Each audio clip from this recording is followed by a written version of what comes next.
Svi se mlađe osjećamo zato što nam fizičko stanje ne odražava duhovno.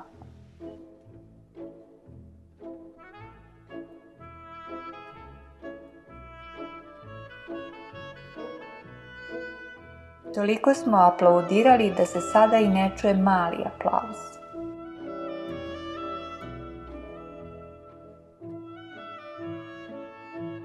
Pošto su vidjeli da ne radimo na svojoj zemlji, oni će je uzeti, pa ćemo raditi za njih našu zemlju.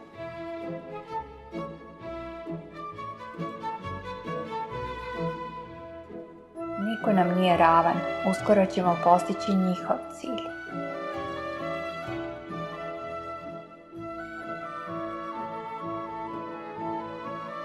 Preko noći se obogatili, čudno, mrak i ništa se nije vidjelo.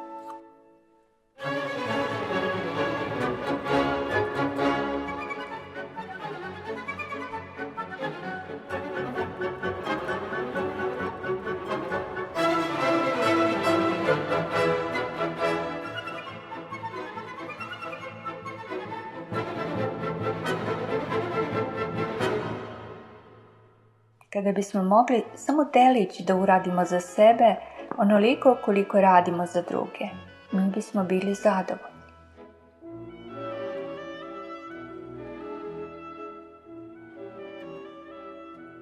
I kada zatvorimo oči, mi vidimo slike naših problema.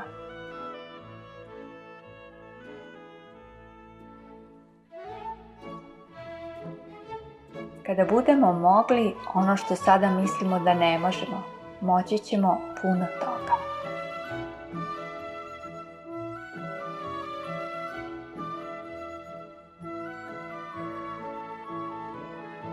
Kako smo mi dobre sudije kada osuđujemo i rešavamo tuđe probleme. Mi to radimo brzo i efikasno jer nemamo odgovornosti.